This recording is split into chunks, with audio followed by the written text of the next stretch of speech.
It's very diverse. There's a lot of varieties. So when we are having this competitive mentality, we are not ready to accommodate other vision. We think that I am only right, I am better than him. Once in Kumbh Mela, Allahabad, devotees were having, discussions. One Yamuna Mataji was there and one other Prabhu was there.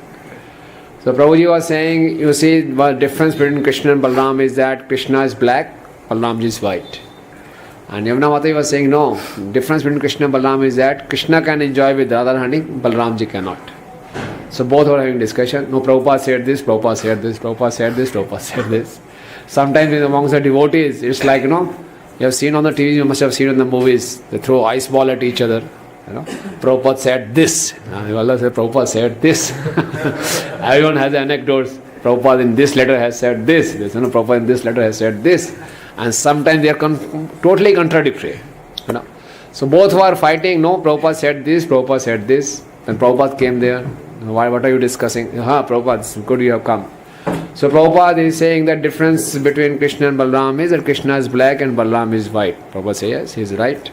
And Prabhupada, I am saying that difference is that Krishna can enjoy, Balaram cannot enjoy with Radharani. Yes, you are also right. The third devotee came, Prabhupada, how can both be right? Yes, you are also right.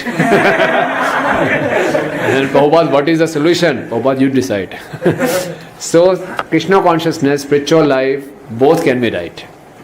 This is our material concept that one has, if one is right, other has to be wrong. This is the world of duality. But in the absolute world, all the options can be right also. So that's why we should not think if they are not following my option, they are wrong. Oh, I am better. It can be right also. Because normally we have very fixed way of thinking. This is the fixed way. That's it. If he is falling within this vision, he is okay. If he is not out of this, he is wrong. But yes, on the principles we should be fixed.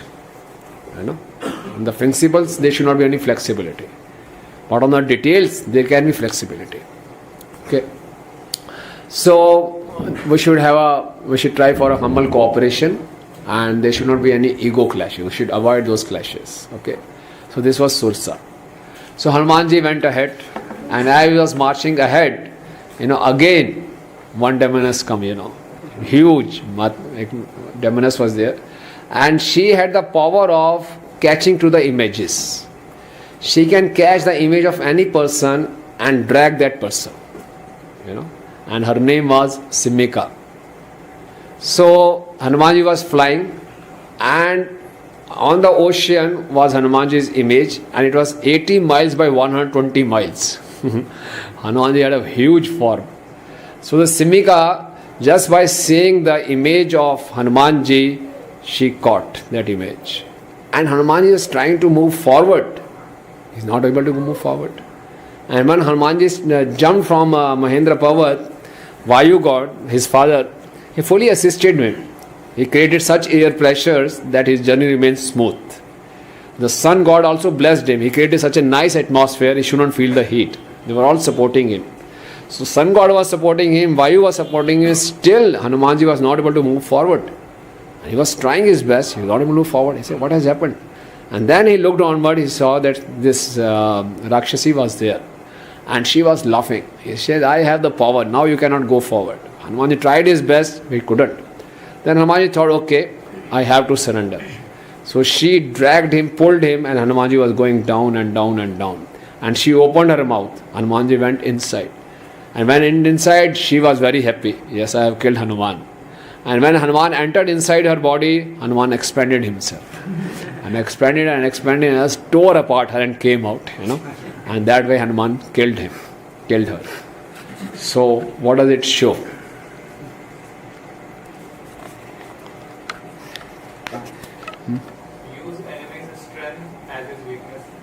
Use enemy's strength as his weakness. Okay.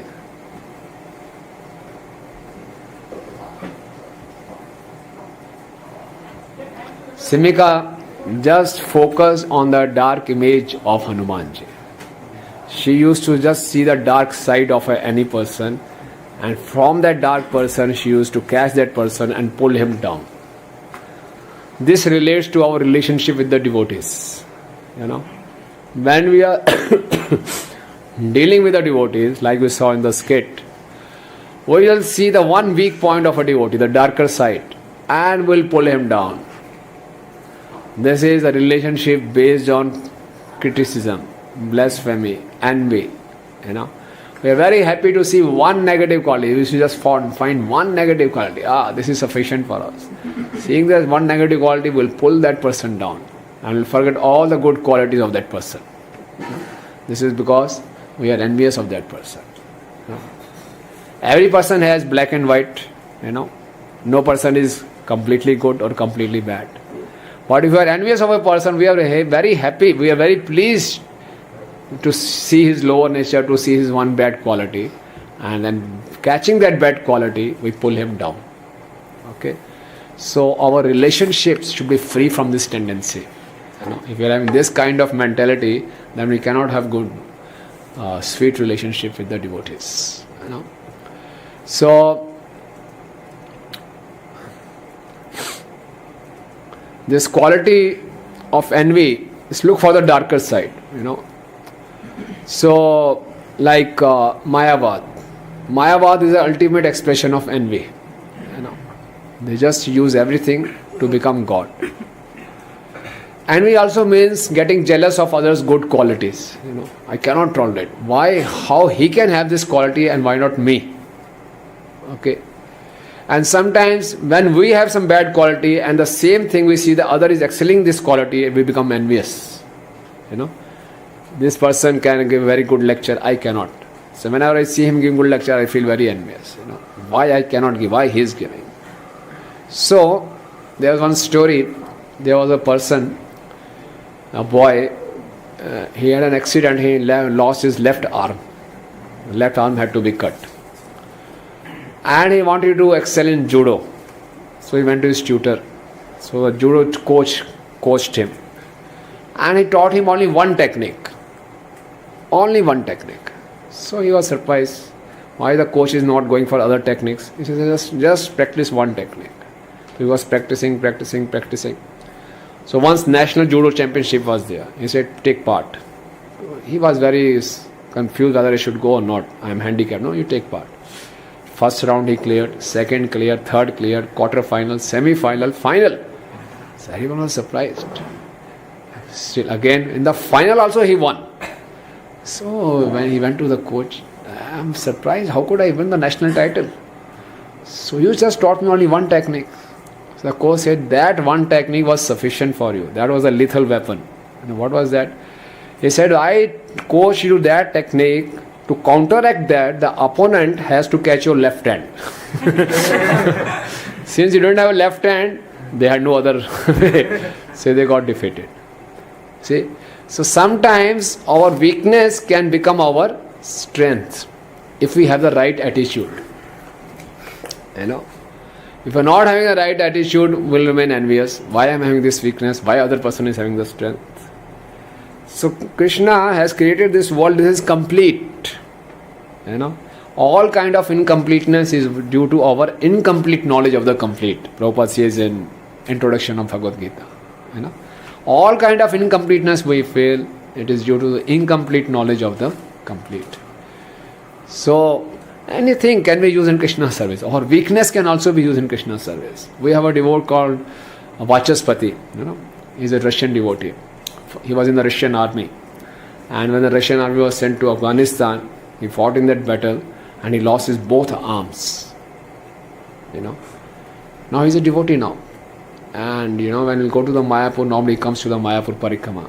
And we used to see him without any arms. He used to take bath, he used to eat prasad like, from his mouth, like he used to eat like this. It's a very miserable condition to look at, but he was very blissful. And he's a number one book distributor in St. Petersburg. You see, he was not feeling miserable. Now what he does, he takes a book bag here and he goes to the devotees, on the persons on the road. Can you please help me? He had no arms. Can you please take out this book? And take out this book. Can you put money here?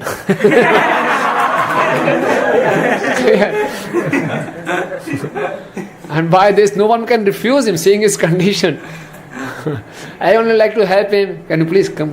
Please help me. Just take this money. This is. That's it.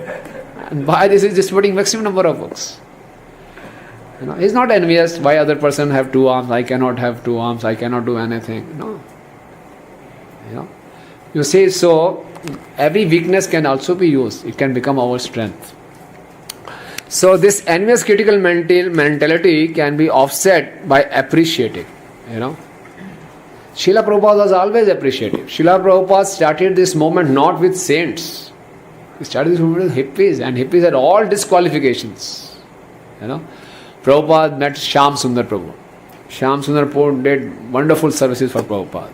In the beginning, when Shyam Sundar Prabhu started coming to Prabhupada, started chanting some rounds, then once he came to Prabhupada. Prabhupada, the police, some court case was going on, and now police has arrested me, and I have been sentenced for jail for a few months. Prabhupada said, no problem. Prabhupada, I have been sentenced because I was involved in some drug peddling. Prabhupada, I was also in drug business, I had a day pharmacy, but Prabhupada, they are sending me to jail. No problem, Krishna was born in jail. So, Prabhupada, what should I do? No problem. Complete your term, chant Hare Krishna and come out. So, Shyam Sundar Prabhu was so relaxed that I told all my weakness to Swamiji, and he had accepted me as it is. Prabhupada didn't say, what kind of person you are? You're a drug peddler. Hey, and you're going to jail. I said, okay, no problem. Chant and come out. And then after coming out, he did so wonderful services. He was the one who cultivated George Harrison. Why? Because Prabhupada had encouraged him. Prabhupada had accepted him as it is. So the great devotees, they don't look at the just darker side of a devotee, darker side of a person. Just by encouraging, just by appreciating, Prabhupada he became a medium for starting Krishna conscious movement in London. Similarly, I gave the example of a painter. Once a Mataji painted a picture of Krishna and Radharani.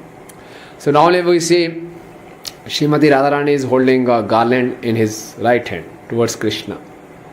And the Mata is a new devotee. She painted the garland in her left hand like this. Krishna is standing here and she is holding garland like this. So they are new person. They didn't have the idea. So Prabhupada laughed. Prabhupada said, oh, that means Radharani has another boyfriend. So she got embarrassed. So Prabhupada said, no. I think you have made this painting so nice that Radharani wants to garland you. So even Prabhupada used to, chastise also with that encouraging chastisement. So it's upon our attitude, Everyone likes to be encouraged. If anyone here would like to be discouraged? No, everyone likes encouragement. And it is some saying in English. It says, if you flatter me, I won't believe you. I may disbelieve you. If you criticize me, I may dislike you. If you neglect me, I may forgive you. But if you encourage me, I will never forget you. So Shyam Sundar Prabhu never forgot Prabhupada. He encouraged me. Prabhupada encouraged everyone. And once again Shyam Sundar Prabhu was making the Jagannath deities for San Francisco. And what he was doing? Smoking. And he put the cigarette on the head of Balramji. Prabhupada came and said, what? Don't let this cigarette come between you and Jagannath. Just this much. That was enough for him. And this sound was haunting him, Prabhupada didn't chastise him. Prabhupada saw the good point, good quality. He is making the deities. Okay, he has some conditioning. So there are ways to correct. Not in a discouraging way, in an encouraging way. Can you know of any other example where the correction has been done in a very encouraging manner?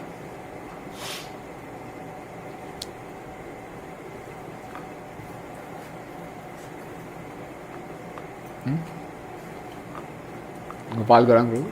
Mahaprabhu by Gundicha Margin. Gundicha Margin, Mahaprabhu. Mahaprabhu told everyone, the competition is who will collect the maximum number of dirt, highest amount of dirt. And there were some devotees who were not so active. So Mahaprabhu said, okay, doing very good, keep on doing. So they got the message. Mahaprabhu wants us to work harder. So that way, we should always be very appreciative and encouraging. Whenever we are associating with the devotees, we should try to look at their good qualities and our faults. Like this skit was there, wrong application. We should always have this attitude otherwise. If we do this, we'll also remain happy and that devotee will also be happy, and then we'll have a very good relationship and we can serve together in the mission. But we have this reverse mentality just to catch on, some bad quality and just fully blaspheme that person. That's not good. Once, a devotee came to Prabhupada, and he told Prabhupada, this president is not chanting 16 rounds. How can he be a president? Prabhupada said, he's not chanting. So you tell me, was Arjuna chanting 16 rounds on the battlefield? No. Do you know how much services he is doing? So what's your problem? Just focus on your service and chanting. So you say it's a very good idea you are giving, Prabhuji. अच्छा, ऐसा भी होता है, good. Prabhupada talked to that president separately, but Prabhupada wanted that the devotee should not just look at the bad quality of other devotees. He wanted to discourage that. Okay, you want to report, you have a post like this, you have a service like this to report, to observe other devotees and report to higher authorities, no problem, you just report. But that should not become our mentality, just have a binocular and just, ab pakda gaya. The third umpire on the cricket match. Bat hawa mein tha, out ho gaya. 30 seconds, you are late for Mangal Aarti. Not like that. We enjoy seeing others fall, we enjoy. That gives us a kick. Yes, I am better than him. Ultimately it is proved, yes, I am better than him. So that way we cannot have a good friendly relations. So, and always the practice, this is our sadhana. This is a sadhana. The mind will always go for, your mind is like a bee, and bee goes on a wrong, dirty places. We have to make it honey bee, to go for nectar. So we should practice, we should teach our mind, educate our mind to look for the good quality of others. And if you train our mind like this, it will start seeing good qualities. It start being appreciative. By seeing good qualities in others, we are not doing any favor to that person. I encourage you, jao. I'm so great that I'm just seeing good quality of yours. No. By seeing good qualities in others, I am doing favor to myself. It is safe for my spiritual life. It's very safe. Otherwise, I'll go down. And we have seen whosoever observes bad quality in others, in a very short time, he only imbibes those bad qualities. In the skit also you saw, that person was sleeping, and our this Piyush Prabhuji said, you are sleeping. And in the next scene they show that he was also started sleeping. So in our temple, there was one devotee, in the morning of sadhana, whenever he used to chant, he used to whistle. He was chanting and whistling also. So everyone used to make fun of him. He was whistling. And one devotee started imitating him. And imitating afterwards, again the whistling sound was coming. And we saw that devotee is not whistling, this new devotee was whistling. Okay, so we should always be careful. If you are meditating, if you are just focusing on others' bad quality, very soon that bad quality will come in us also. And if you are just training our mind to see good qualities in others, very soon we will also imbibe those good qualities.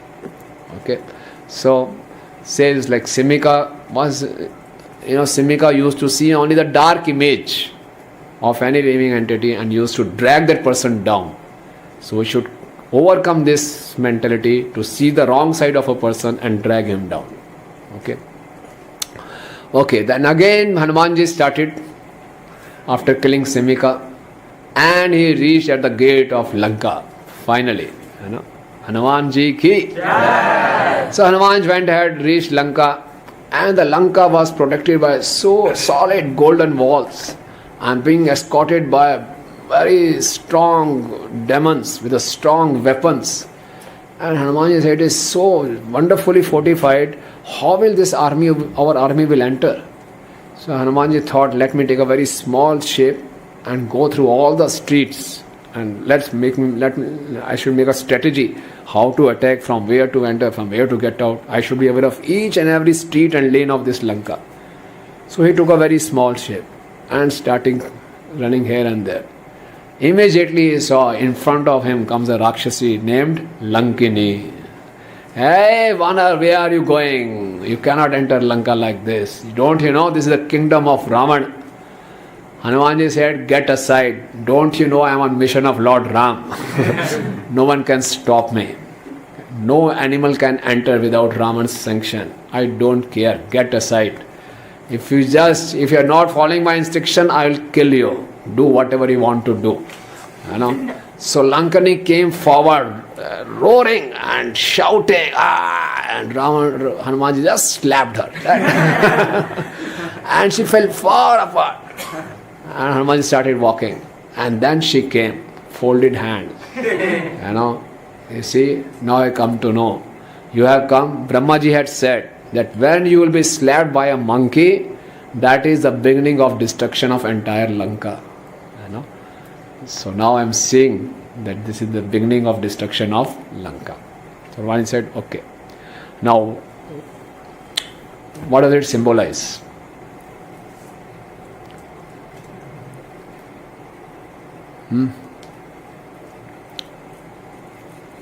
Yeah. We get some warning in the devotional service we are doing something wrong. So we say like you could have tell Ravan that now since the Brahma's verse is getting true, so you should be careful, or you should ask forgiveness, or you should return Sita, something like that. But I mean to say Lakini could have given this signal to Ravan. Sure.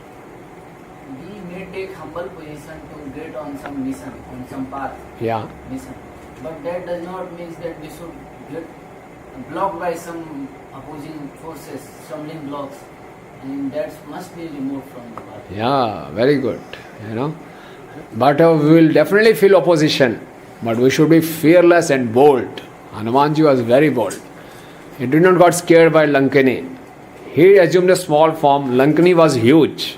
I didn't care for it. Do what? I am on a mission. I won't go back now. So when we are on a mission, we may face a lot of oppositions. So we should not get scared of that. Normally when we feel opposition, we get oppositions, our enthusiasm goes down. Our determination gets weak. Prabhuji, kahin break nahi mil raha, they are not allowing. So our enthusiasm goes weak. So we should be totally fearless whenever the difficulties come. Because this entire world, majority of the people have demonic mentality. Because they are not fortunate enough to have good association of the devotees. So by dealing with them, we may lose our enthusiasm. And Srila Prabhupada had to face so many difficulties. Prabhupada was very bold.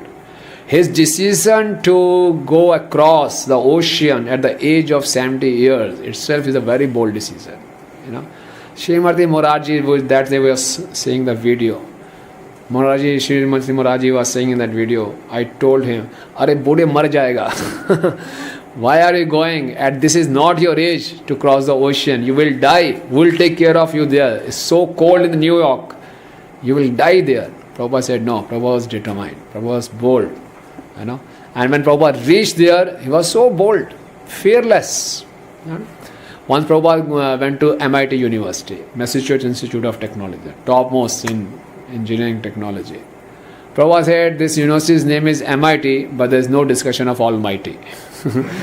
What kind of university is there? So when I was giving the speech, one professor got up, say, Hi, Swamiji, what kind of dress you are wearing and what is this on your forehead? Prabhupada asked, what is this tie around your neck? Why are you binding a tie around your neck? So that person got bewildered. Sit down and think and then tell me. Prabhupada shut him down. And that's why Prabhupada was fearless. Big theologians used to come. And Prabhupada used to ask, tell me, what is absolute truth? They used to say anything. Oh, they're all rascals, On their face, Prabhupada used to tell them they are rascals. And they used to nod, yes. Once Prabhupada was coming from a Pandal program, smashing Mayavadi. You know. So his disciples said, Prabhupada, wonderful. The way you smashed, wow, wonderful. Prabhupada looked back and told his disciples, I can do it, you can't do this. Okay. So Prabhupada said, you don't do like this. You cannot copy Prabhupada. You know. Prabhupada had the status to chastise you, to say rascal. Prabhupada was not envious, you know, but he was free from envy and he was fearless and he was bold. You know. So Prabhupada faced many situations, very tricky situations. Prabhupada was fearless. You know, Brahmanand Swami and his brother Rukmini, they both joined. And there were two sons and both joined full time. And the mother was very annoyed. First in America, this culture, new culture, you know. You just imagine America, no one knew what is Hare Krishna. Some new person has come and has taken my two sons, you know. So the mother was very angry. She went to Prabhupada and she was saying, my two sons are with you. What is this? Prabhupada said, you see, your sons were loitering on the street. I caught them. I am feeding them. I am giving them shelter. I am spending so much money on them. You should give me some donation. Mother surprised, what are you talking? But I have already donated my sons. Yes, thank you very much. She was made to say that I have donated my sons. I said, you have now donated, but thank you very much. Then afterward, mother also realized. Then he cultivated their mother also. He trained Rukmini and Brahmanand. Whenever you go to your home, offer your obeisances. So once they went back to home to meet mother, they rang the bell. Mother opened the door. No one was far. He couldn't see anyone. And then she looked downward. The both were offering prostrated obeisances to his mother. So she was surprised. You know. So that's how Prabhupada dealt with everyone, fearlessly and boldly. And so when we are preaching, yes, we should be humble. The humility doesn't mean that you should, we should become very cowardly. No, we should be very brave and we should be fearless in preaching. And that's why you see in Russia how this movement started. Prabhupada was in Russia only for 3 days. And in 3 days he got hold of a person. Shyam Sundar Prabhu was roaming around in the market to get some vegetables for Prabhupada. And he was searching and searching. Everywhere they were getting red meat and this meat only, but no vegetables. In a lot of difficulties he could find a shop, a market. Then he found a person where he could speak, who knew some English. He said, are you interested in yoga? Yes, I am interested in yoga. Come, we have a Swamiji who teach yoga. And just in 3 days, Prabhupada trained him, educated him, and gave him initiation also. Just in 3 days, crash course. 3 days, gave him initiation. And that person was Anand Shanti Prabhu. And from that one person, now Russia has so many devotees. And they were so bold to preach. Communist regime was there, they were not allowing us to preach. KGB, but police was there, they were so brutal. And when the devotees used to go out for book distribution, they were aware that 90% chances they won't come back. They will land in jail only. They knew that. Still they used to go out for book distribution. And they had us so much. They molested the women. They, you have read this Salted Bread book? Yeah. So how many torture were there? But still, they were enthusiastic to preach, fearlessly preaching.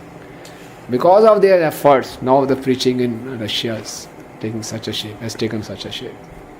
Okay? So it's upon us. We should be convinced about this movement and we should preach boldly. Sankirtan movement was there. Chand Kazi tried to stop this Sankirtan movement. Chaitanya Mahaprabhu came out boldly. Mahaprabhu himself said, Tranadapi Sunichen Tarorapi Sueshnana Amanina Mandin Kirtane Sadahari. But when the Sankirtan movement was being blocked, he said, come out, have a procession. Prabhupada said, this is the first civil procession, Civil disobedience procession was there. And millions and millions of people joined. In Chaitanya Bhagavatam it is mentioned. All demigods also came down to take part in this procession. So when we are fighting boldly for preaching mission, so we get support from everyone. We should not think that we are alone. All the demigods, the whole Guru Parampara will bless us. So we should be fearless and bold to preach. Okay. So that is the message we get from the Lankini. So in these 4 distractions, Hanumanji is showing us that with determination we can overcome any distraction. So distraction in our sadhana, distraction in our relationship with the devotees, distraction in our service when we are together serving with the devotees, and distraction in our preaching mission. So we should not get bogged down by these distractions. With determination we can overcome this distraction. And the nature of this material world is that it will create many distractions for us. Many distractions. Multiple distractions are there. Maya has so many plans to distract us. But if we are determined on our path, following the example of Hanumanji, we can overcome these distractions. Okay.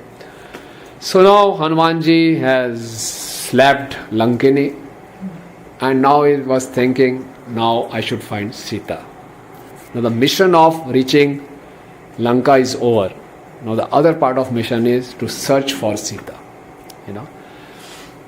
To reach Lanka, Hanumanji showed us the perfect behavior of a sadhak. And in searching for Sita in the Lanka, Hanumanji will show the perfect behavior as a guru, as an acharya. Okay. So many commentaries of the previous acharyas shows that Hanumanji is acting as a guru, the carrier of a message from Lord Ram to Sita. And they said the Sita is compared to like a soul entrapped in this material world, away from the Lord. Because the soul is away from the Lord, distanced from the Lord, the soul is suffering. And this soul has been captivated by a highly polluted, uncontrolled mind. And the highly polluted, uncontrolled mind is Ramana. And the Lord is very much worried. When a soul separates from the Lord, Lord also suffers. And Lord suffers more than the soul.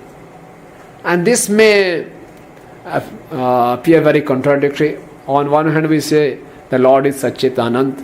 On one hand we say the Lord is suffering. How to reconcile this? Lord take anxiety for us. Yeah, when one is in anxiety, he can't be blissful. Is it possible? To be anxious also and blissful also. To be suffering also and be in Anand also. Like gopis were in anxiety with separation of Krishna, but they were having bliss of separation. Okay. You have to go little more.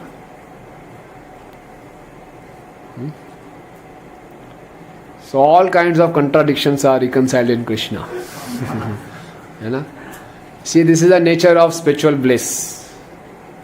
When one is experiencing spiritual bliss, and Krishna is the Rasraj, he is the storehouse of all rasa. So in spiritual bliss, one heart gets softened. The heart becomes very soft, and the compassion is there. So more one is experiencing spiritual bliss, more he will be compassionate. And it is totally opposite to the so-called material happiness. When we try to enjoy material happiness, our heart becomes hard. You see, Hanumanji started his journey from Kishkinda. Now Kishkinda is between Ayodhya and Lanka. On the northern side of Kishkinda is what? Ayodhya. And on the southern side is Lanka. Now this Kishkinda is compared, like this analogy is given. There is a concept of Sanskriti, Prakriti and Vikriti. What is Sanskriti? Sanskriti means that giving priority to others' need over own need. One feels satisfied by satisfying others' need, even at the expense of one's own need. So this Sanskriti is exhibited in which place? Ayodhya. So on the northern side is Ayodhya, where Sanskriti is there. And the other southern side is Lanka, where Vikriti is there. Vikriti means totally opposite. Mine is mine and yours is also mine. Everything should be mine. Okay? And if you're not giving, I'll cut you, I'll kill you. Whatever I have to do, I'll do. But everything should be mine. I should enjoy everything. That is Vikriti. And Prakriti is in between. That means the choice is with us. Either to go for Sanskriti or to go for Vikriti. Okay. So, when a soul gets separated from Krishna, the soul is suffering. And Lord is also suffering. Lord is having so much of compassion. Some acharyas say that's why Krishna's eyes are always red. He's crying for us. At the same time, he's blissful also. The more he's blissful, the more he'll develop compassion for us. For these suffering souls. Why they are not participating in this bliss. So the Lord is very much worried, anxious. So the Lord sends his representative with the mission of giving this message as it is to this suffering soul. So Hanumanji is on a mission to deliver the message to the suffering soul, which is symbolized by Sita Mata. Okay? Because Hanuman is acting on the mission on the behalf of Lord Ram, he is doing this most wonderful seva, the seva which is very, very dear to the Lord. Now Hanuman becomes very beautiful in the eyes of the Lord. That's why this Kand is called Sundar Kand.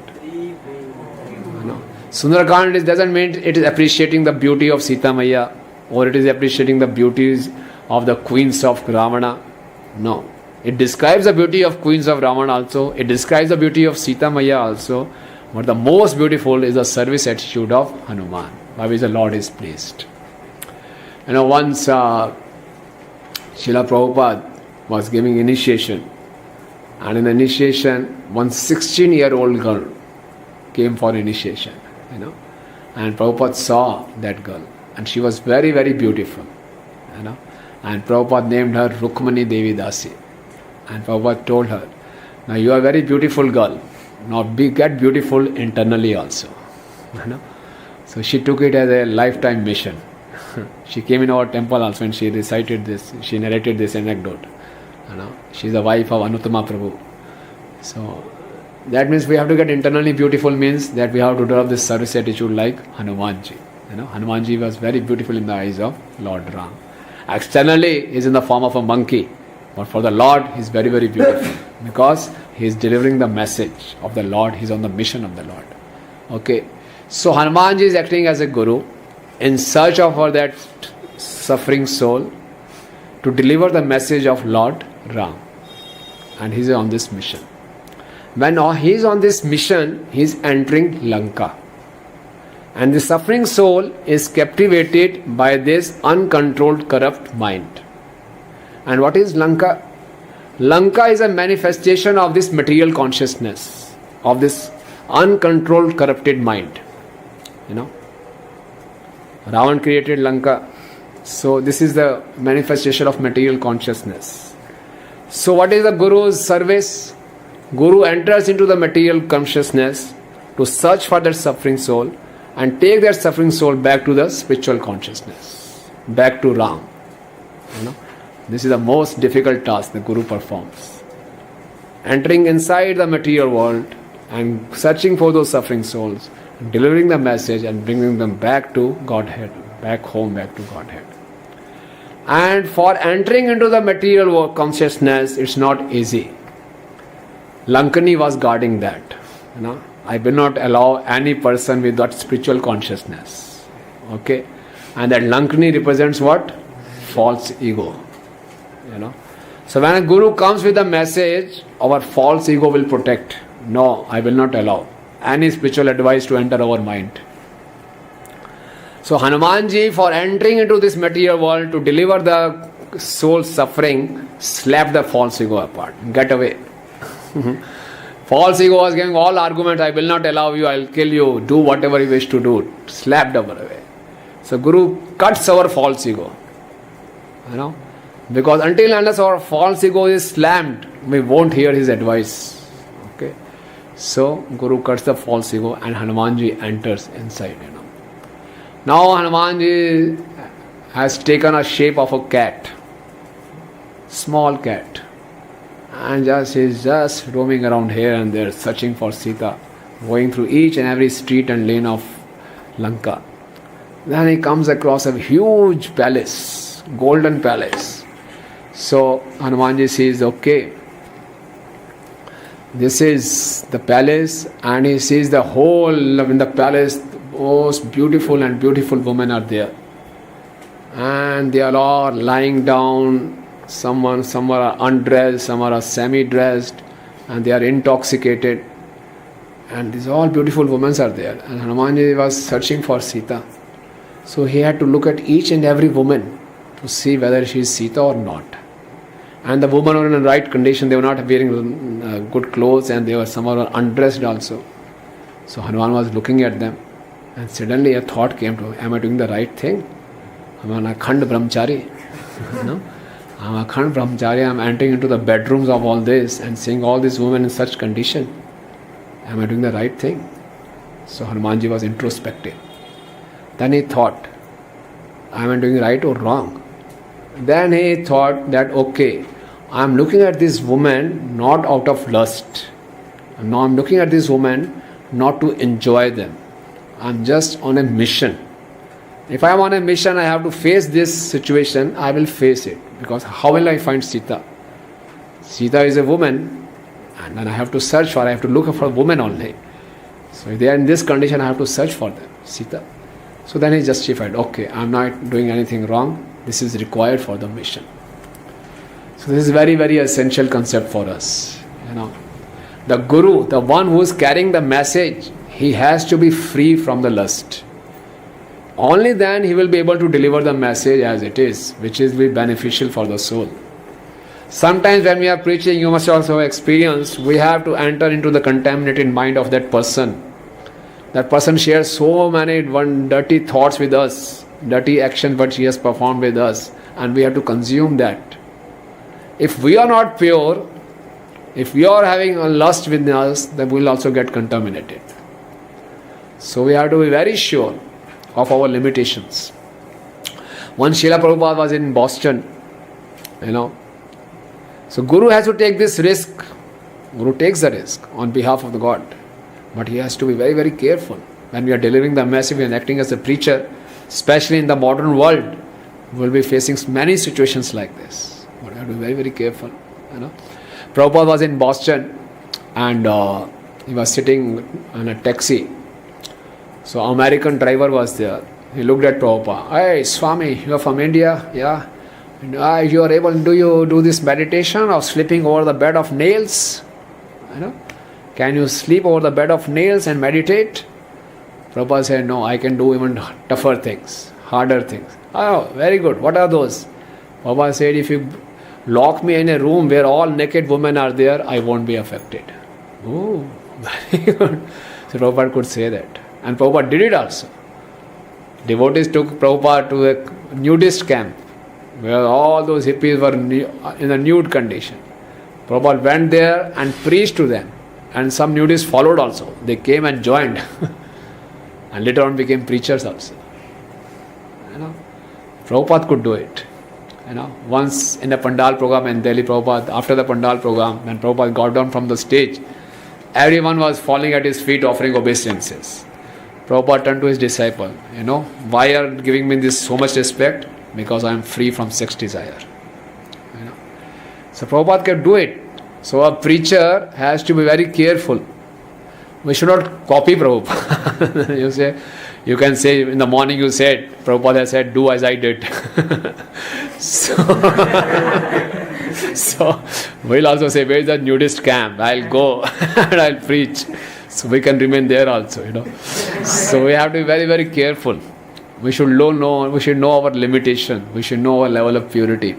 You see, it's like, that's why Prabhupada said, purity is the force. Same message given by different persons, the message will be effective given by that person who is more pure. Purity means less amount of lust. Anya abhilashita shunyam. The purity of the purpose. You're fully pure in the purpose that I want to deliver the message, nothing else. Okay. So, this preaching is just like a game of kabaddi, Was you knowing this example? When we play kabaddi, and when we enter other side, If we are weak, what should we do? Immediately come back. Don't take risk. At least save yourself. And if one person is strong, he goes slightly inside and tries to catch someone. And we know that some persons are very hefty, strong. He will easily go kabaddi, kabaddi, kabaddi, and he'll go to the far end. And everyone will fall and catch his arms, his legs, and everyone will pounce on him, and he won't be affected. He's so big, again come kabaddi, kabaddi, bringing the entire team back. You know, Prabhu was like this. Prabhu this Pahalwan, spiritual. Prabhu just went to America. Hare Krishna, Hare Krishna, Hare Krishna. Went there and bring every one of them. Hare Krishna, Hare Krishna. Brought them back. So we should be knowing our capacity. You know. And we should know our capacity. Till that only we should go and preach. You know? And this capacity will increase. The more we practice, that way. You know. So Hanuman was searching for each and every woman. And he was very careful also. Then he saw Ravana. Huge personality. Amongst all these naked women, Ravana is in the center. Ravana used to accumulate all those beautiful women for him, for his enjoyment. Okay. And in the center, one most beautiful woman was sleeping with him. So Hanumanji had a doubt. Is she Sita? Then she said, she is the most beautiful all of them, so she can be Sita. Then he again thought, he used his intelligence. No, she can't be Sita. Because how can Sita be peaceful, enjoying with Raman without Ram? So she can't be Sita. And she was a chief queen, Mandodari. So Hanumanji said, okay, I have to search everywhere. He searched everywhere. He couldn't find Sita. And now Hanumanji got depressed. You know, he was alone. He was searching everywhere. He was on the mission of Lord Ram. And he couldn't find Sita. And all the monkeys back were expecting. They had a lot of expectations that Hanumanji will be coming back with the news of Sita. Ram is also expecting. Sugriv is also expecting. So Hanuman said, what should I do? You know. And he said, what has happened to Sita? You see, when we get depressed, we become more negative. You know. I think, what would have happened? I think when Sita was being lifted by Ram, maybe she has jumped from there only. She has committed suicide. Or Ravan has killed Sita. Or Ravan has hidden Sita in some other palace. You know. He was very fearful. What will happen? And you see, then he was saying, if I am not able to find Sita, again what will happen? So when we are depressed, all these thoughts will come. If this will not happen, then this will happen. See, he thought, if I am not able to find Sita, so Ram must be waiting. If I will not go back, so definitely Ram will commit suicide. And if Ram will commit suicide, how can Lakshman will survive? Lakshman will also commit suicide. If Ram and Lakshman have committed suicide, Ram is not there, how can Bharat survive? Bharat will commit suicide. If Bharat is not there, what is the service for Shatrughan? He will also commit suicide. When all these four sons have committed suicide, what will Kaushalya and Sumitra do? They will also commit suicide. And when they will commit suicide, all Ayodhyavasi, how will they remain? They will also commit suicide. And here, Sugriv and Angad, they will think, we could not do anything for Ram, so they will also commit suicide. And when the Sugriv will commit suicide, Angad will commit suicide, whole of the Vanar Sena will commit suicide. Okay? So better I should commit suicide here only. So Hanuman was thinking like this. He was very depressed. But suddenly, when he was depressed, he was so fearful. You see, when we are fearful, we become negative and negative and negative. We go down, down, down, down and down. Unnecessarily we get fearful. Someone has given a definition of fear. You know, they say fear means false evidence appearing real. It is false evidence, but appears real. Oh, Ram will commit suicide, Lakshman will commit suicide. It is appearing real. So, you see, there's in Madhvacharya's commentary, they gave a small story about these monkeys. You know, you must have heard this story also. Once on Ekadashi day, all these monkeys thought we should keep Ekadashi. You heard this story? Today is Ekadashi only. So monkeys thought we keep Ekadashi. And when the fast started, one senior monkey came. You see, I gave a suggestion. I will give you a suggestion. Ekadashi fasting, tomorrow Dwadashi time is 6 o'clock. We will become very weak. We won't be able to jump. Let's get up and jump on the tree, take the position. Okay, everyone jumped on the tree branch, took a position. Again he says, see, I'm telling you, we are getting weaker and weaker. Take out the fruit now. Tomorrow we won't be able to do that also. So everyone took out one fruit. And after some time, we are getting very weak. Bring this fruit here. You won't be able to bring fruit here also. It is so weak. I'm telling you, first time we are keeping Ekadashi, don't take chance. So everyone brought fruit here also. Then after some time, you see, let me tell you one thing. It will become so weak, we won't be able to open our mouth. So at least open our mouth, Keep it here, don't chew it, just keep it. And they did that and they started chewing also, And the fast was broken. So unnecessarily we become fearful. If we become unnecessarily fearful, we lose. So there's no need. And this fear comes because of depression, because of losing enthusiasm. Okay. So Hanumanji got depressed for a moment. And sometimes it happens, Even advanced devotees, they also get this kind of thing. Like Srila Prabhupada, when he went to US. In the beginning days, he had to struggle so much. He struggled for 42 years in India. Then he got a chance. Then he went abroad. On the way, he suffered 2 heart attacks.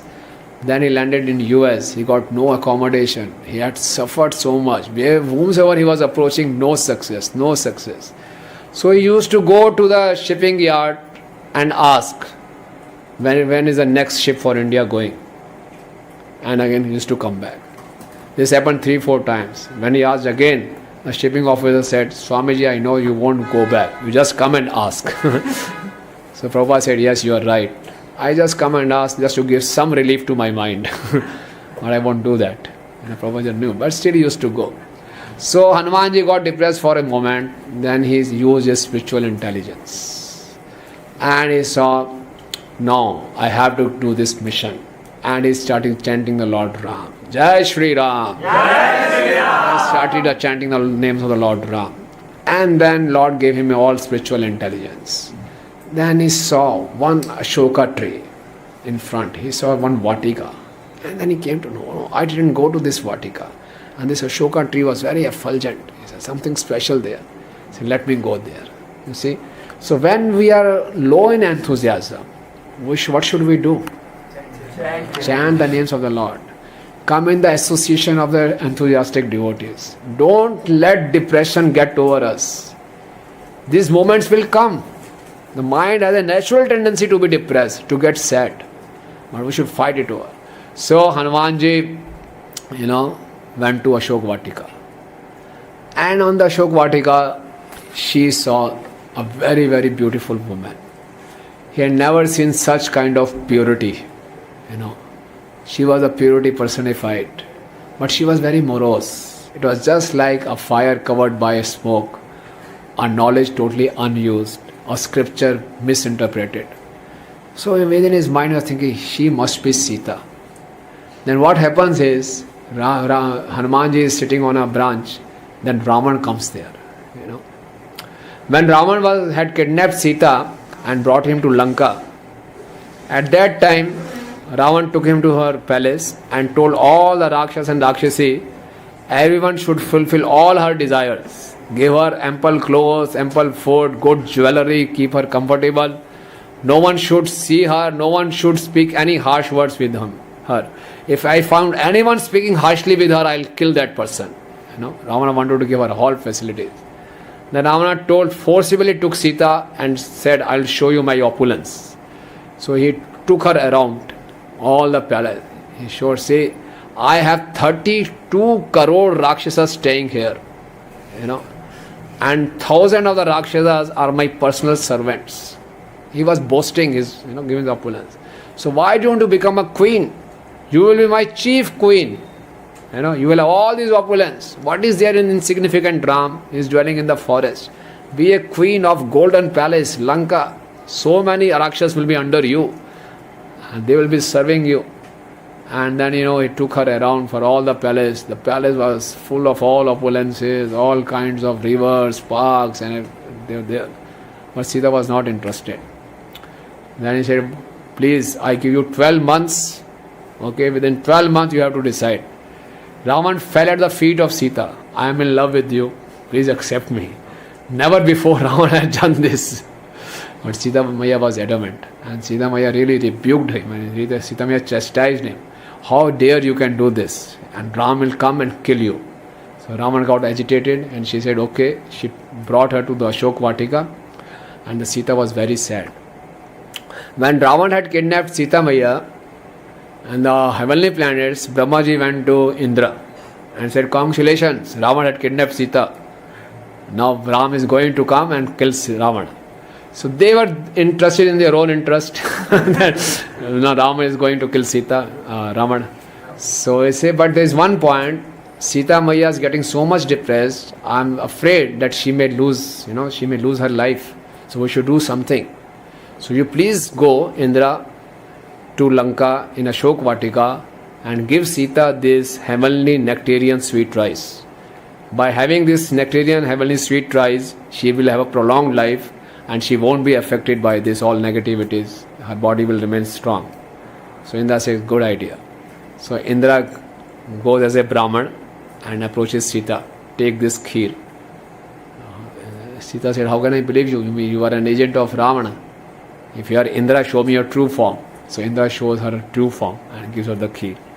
So Sita Maya first offers that kheer to Ram and then take that kheer. And with that, she gets some strength.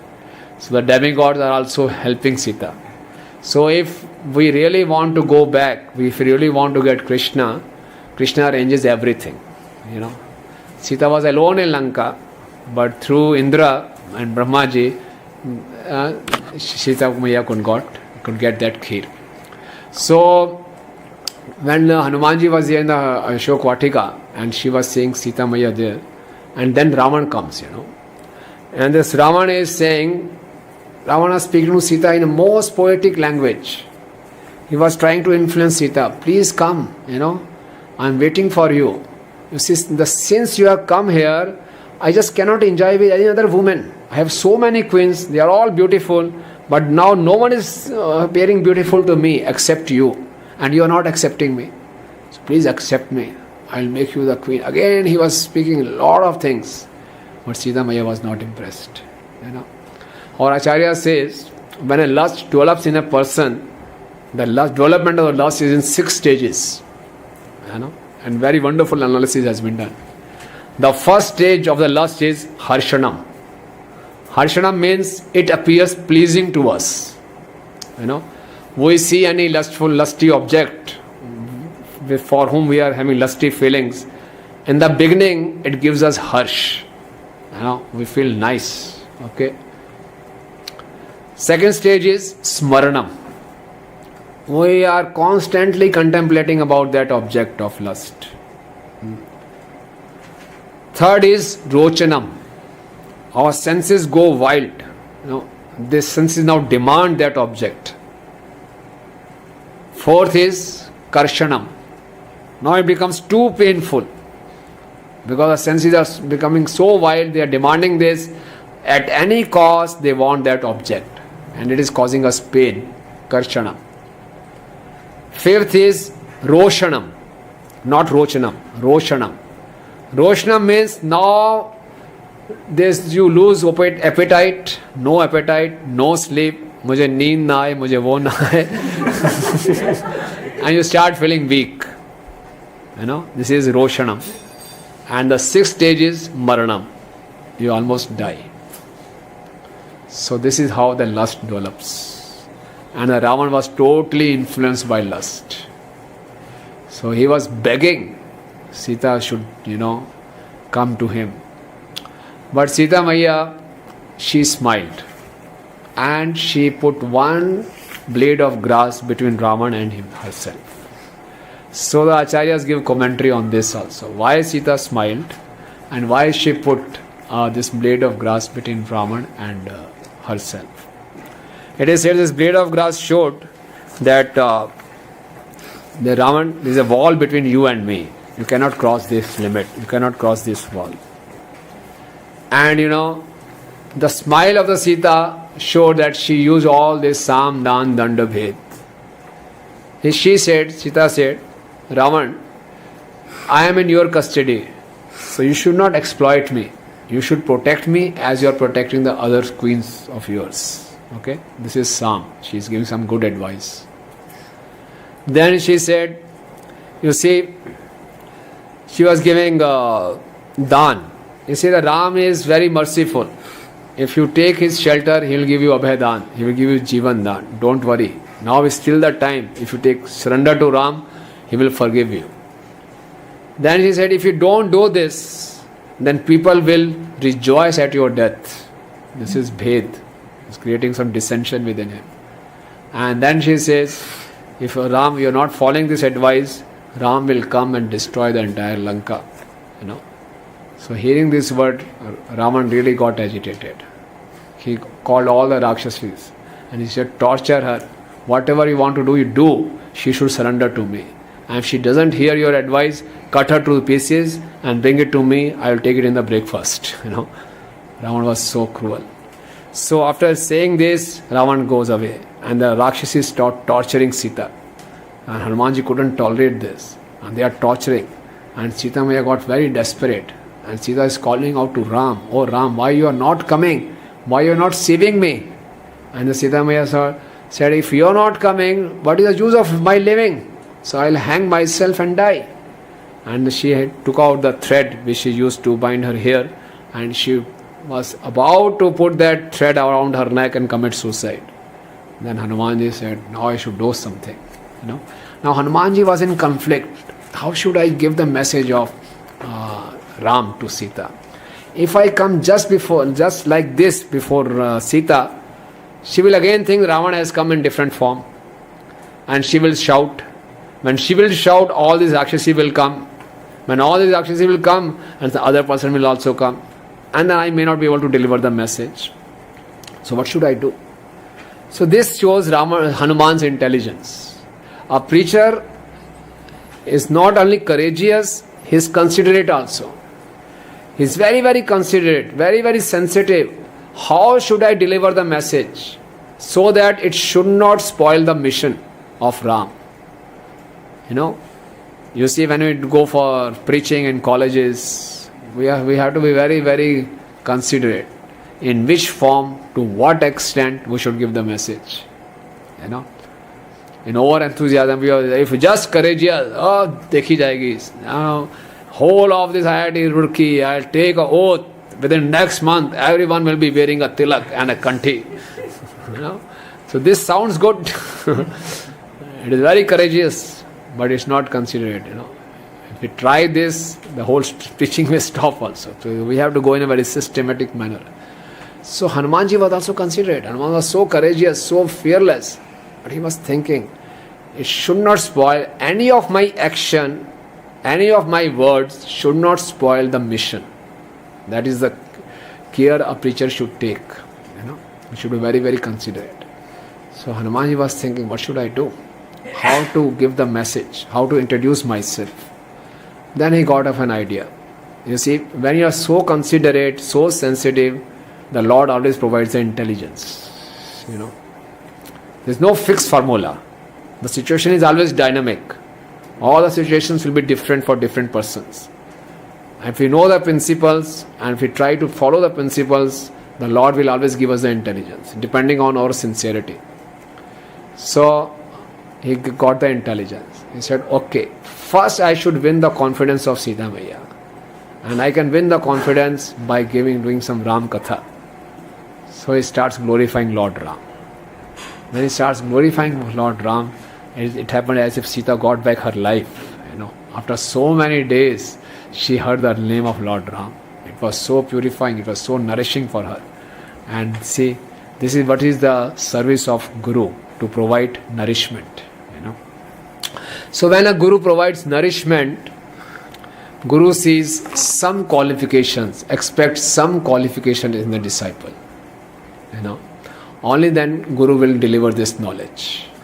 This is being said by the Acharyas in Sri Sampradaya. Should I go ahead or should I stop? I think it's going. I'll just take 15 minutes more. Huh? ठीक है, मोहन गौर बाबू? You're not feeling tired? This no fan is there. It's okay. You're okay. You want this fan? You can. Sure. Okay. You all are Parikshit Maharaj. No. So, Guru looks for some qualification in disciple. Only then, he can deliver this knowledge. So the first qualification the Guru is looking for is ekagrata. Ekagrata means constantly concentrating on the object, on the mission. If the Guru sees the sincerity of a disciple, only then he will give that knowledge to the disciple by which he will be nourished. Okay? You see, like Srila Prabhupada, when he met Bhaktisiddhanta Saraswati Thakur 4 or 5 times. Whenever he used to meet him, Prabhupada was very eager and keen on hearing. So Prabhupada was ekagra. When, must be knowing this pastime in Vrindavan, Parikrama, everyone went for darshan. But Prabhupada was sitting there, hearing. So when Prabhupada was to take initiation in Allahabad, so Bhaktisiddhanta Saraswati Thakur Maharaj recognized him. Yes, he's a good listener. So that way, it pleases the Guru when the disciple shows ekagrata, a contemplation, constant contemplation on the mission, on the object. Okay. And Sita Maya was constantly meditating on Ram, so she qualified. Second qualification the Guru looks for, adheyavas. Adheyavas means being fully confident of the power and the mercy of Guru and Krishna. Avashya rakshive Krishna. It is the most essential principle in Krishna consciousness. We have already discussed. The Krishna will protect me. Krishna loves me. So, Sita Maya was totally convinced that Ram will come and protect me. She had full faith in the mercy and the power of Lord Ram. Third qualification is adar, respect. The disciple should have this receptivity with reverence. Until unless we have a respect for the speaker, we can't receive the message in our heart. The message will not enter. To the degree we have respect, to that degree only the message will be effective.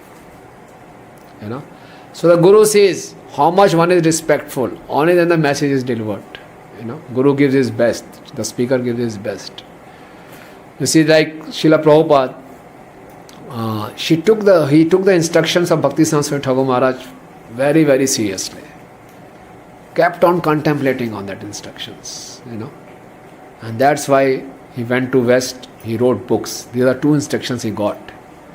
And when he went to West, he had so many manuscripts of Srimad Bhagavatam hidden in India. And he was looking for a person who can type it and print it. So on the streets of New York, Prabhupada met Howard, who later on became high grade. So Prabhupada called him, why don't you come and stay here with me? And Prabhupada gave him few manuscripts. He typed it. Prabhupada liked it very much. High grade Prabhu asked, Prabhupada, Swamiji, is there any other thing to do? Prabhupada, yes. Go to that trunk. When he opened the trunk, there were load and load of those manuscripts. He said, Prabhupada, this is a full lifetime job. Prabhupada said, not lifetime, lifetimes. Take him many lives. So he started typing and editing, and that's how. Prabhupada took this instruction so seriously. So Sita Mata also had respect for Hanumanji. She didn't think, who is this monkey who can give me a message?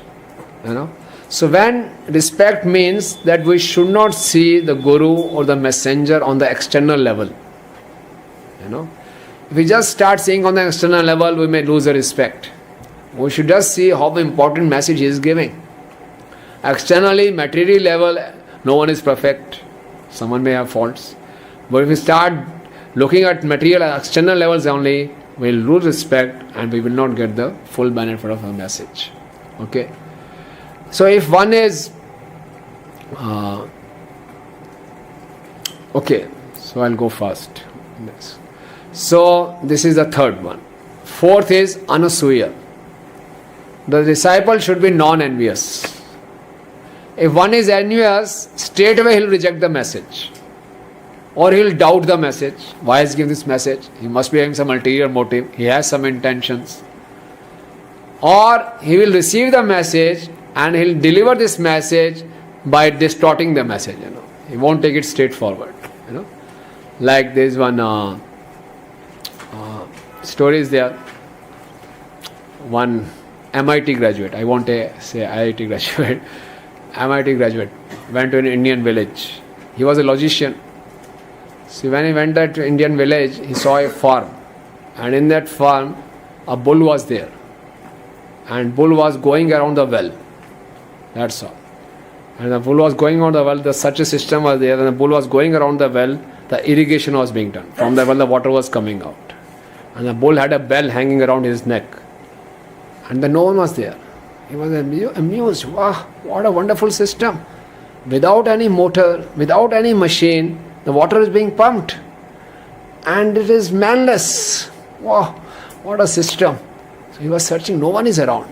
And he goes further. He saw one farmer sleeping. He wakes that person. Hey, see, you are running the system. I'm running. So how you are managing? How you are monitoring? What is the system? The bull is running around and irrigation is being done. But how you are managing? See, I'm hearing the sound of the bell. As long as the bull is roaming around, the bell sound is there. He was logician and very intelligent. Yeah, how it can happen? You see, if the bull doesn't move around, sticks at one place and do like this, then only bell will ring. Then what will you do? The farmer said very confidently, bull won't do this. Why? Because he is not a logician. He is a simple-minded. You are complicated. So you will take your simple message in a very complicated manner. So bull won't do this, I am sure. So one who is envious, he will take a simple thing in a very complicated manner. So if a guru says that disciple is envious, so the message won't be delivered. And the last one is arati. Arati means intensely greedy. He is so desperate to have this message, to go back to Ram. So Sita Maya was intensely eager. So Hanumanji saw that she passes in all these 5 qualifications, and she is fully qualified to have this message. So when a guru says that a disciple is fully qualified in all these 5 attributes, he gives his heart. He gives full knowledge to his disciple. Like Chaitanya Mahaprabhu gave all the knowledge to Rup Goswami, to Raghunath Das Goswami. Mahaprabhu saw Raghunath Das Goswami's austerity. He was so pleased. He gave him his most favorite Govardhan Shila to Raghunath Das Goswami. Okay. So that way. So Guru not only nourishes, Guru's other job is to protect also. To protect the disciple. Because this suffering soul is captivated by uncontrolled polluted mind. Even if the knowledge is given, the mind will give different ideas not to use this knowledge, to go against the knowledge. So a guru's service is to protect that suffering soul from the onslaughts, from the attacks of this mind also. So Hanumanji thought, okay, now I have given this knowledge, I have won the confidence of Sita. He appeared before Sita. Sita Maya acknowledged him. And then he said, now let me go around and protect Sita from further damage. So Hanumanji now starts protecting. He goes around Lanka. When he goes around Lanka, then demons say, who is this monkey roaming around freely? So one very senior demon, Prahast, he was a counselor of Raman. He says, stop! You cannot go. Raman says, get aside, I am on the mission of Ram. Now Hanuman was bold, he was not caring for anyone. So Prahast came forward, he just killed Prahasta. Go away. And then Prahasta's son was Jambumali. So Jambumali was very furious. My father has been killed by a monkey. The message reached Raman. Raman was also agitated. He sent Jambumali, the lord of demons, and they challenged Ram. They threw arrow at him. Ram picked up rocks and stones and broke all those arrows. Jambumali thought that this is not an ordinary monkey, I have to do something. So Jambumali knew some mystic powers. He closed his eyes and expanded himself. Very big he became. And when he opened his eyes, he saw Hanuman. Hanuman was just there at his knees. He started laughing. See this monkey, so small, I am so big. He said, okay, let me show my more power, maximum expansion which I can do. Again he expanded, closed his eyes, became huge, big. And when he opened his eyes, in front of his eyes were two big circles. He said, where is Hanuman? And he looked up. Oh! In front of Hanumanji, in front of his head was the two knees of Hanumanji. So big. And Hanumanji is smiling. And he looked back. And there was no army. Hanuman said, by the time you are meditating and using mystic power, I had killed all of your army. I have taken one slab from Raman's place and placed. They were in the right position. I just placed that slab on their head. They all are killed. Don't worry, peacefully they have been killed. So this Jambumali got furious. Hey, why are you using mystic powers? Hanuman said, why did you use mystic powers? He said, come back to your normal size. You also come back to your normal size. So both came to a normal size. Hanuman just put his finger on his navel and lifted him. And threw him back. And then he lost his life. So one by one, Raman sent his more formidable or demons. And Hanuman just killed them like anything. Now Raman had to send Meghnad. That his name was Indrajit, who could control Indra also. And now you go and you catch him. And Meghnad used what? Garudapash. And Hanumanji had respect for Garuda. So he said, okay, now you will know I won't do anything. You catch me. So Meghnad catches him and brings before Ramana. Now this is very interesting. Hanumanji comes before Ramana, And by this time, Raman is very furious, A monkey can do so much destruction. So he was very fearful and afraid also. So Raman was frustrated, so he was using all harsh words for Hanuman. So Hanuman just said, Raman, use etiquettes, First of all, give me a seat to sit, where I can sit. Give me an asan to sit. Raman said, we don't give asans to animals. And Hanuman said, I am a messenger. You have to give me an asan. So you are a messenger of what messenger? I'll kill you. And Vibhishan says, you can't kill a messenger. This is the politics. You cannot kill a messenger. So Hanuman said, are you giving me asan or not? Hanuman may say, I won't give you any asan. Hanuman said, no problem. I'll arrange my asan. Hanuman expanded his tail. Expanded his tail. It was coiled and coiled and coiled and coiled. It became an asan. And Hanuman just sat on that asan. And that asan was higher than the Ravana asan. I said, now Raman speak, what do you want to say? By this time, Raman was so agitated. He said, monkey, you are so proud of your tail. Then he ordered his ministers, burn his tail, put fire on this tail. His tail should be totally burned. Hanuman said, no problem. I had the benediction. Fire cannot touch me. So they ignited the fire on his tail and Hanumanji went around. And wherever he went, he put the whole Lanka on fire. Whole Lanka of the gold, made of gold, the gold started melting. And this molten gold was flowing into the ocean. And after burning whole of Lanka, he went to the ocean and then he, extinguished the fire of his tail. But again, Hanumanji is always introspective. You see, even in this such a action-packed scene, Hanuman is introspective. Hanuman is thinking, have I did the right thing? Why I got angry? You see, in anger I burned the whole of Lanka. And within this Lanka is Sita Maya also. If the Ashok Vatika also would have got fire, so whole mission would have been spoiled. See? So then he cited a verse. And this verse said that one should give up the anger as a snake gives up his skin. So normally we use this example of using anger in Krishna's service of Hanumanji. But still we should be very, very careful. It's not that, okay, anger can be used in Krishna's service, so just do it, Sometimes happens, in our temple we get catch of some thieves, Normally happens, some thieves are there who are constantly stealing our shoes or stealing something. So devotees get an opportunity, Long time, we have not used our anger in Krishna's service. It is a time to flex show our muscles. They feel a lot of bliss. There are some devotees who really like this seva. It happened few times in our temple also. So, because normally we don't get this opportunity. So, but still we should be very, very careful. We should be very, very. Hanumanji was very careful.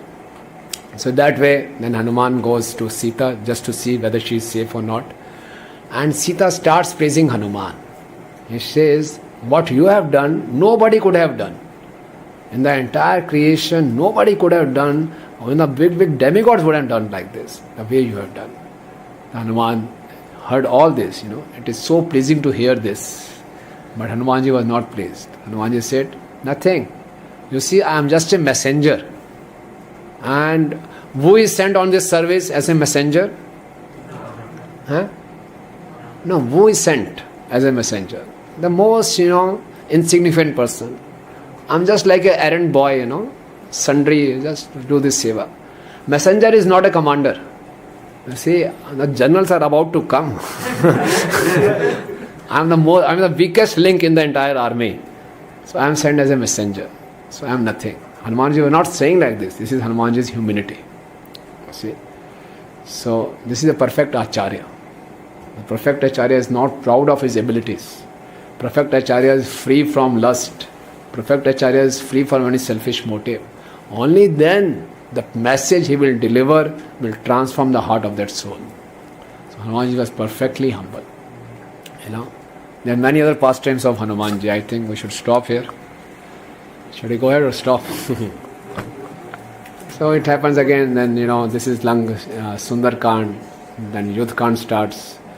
Then after this, Raman throws away Vibhishan, and then Vibhishan rejects Raman and goes to take shelter of Lord Ram.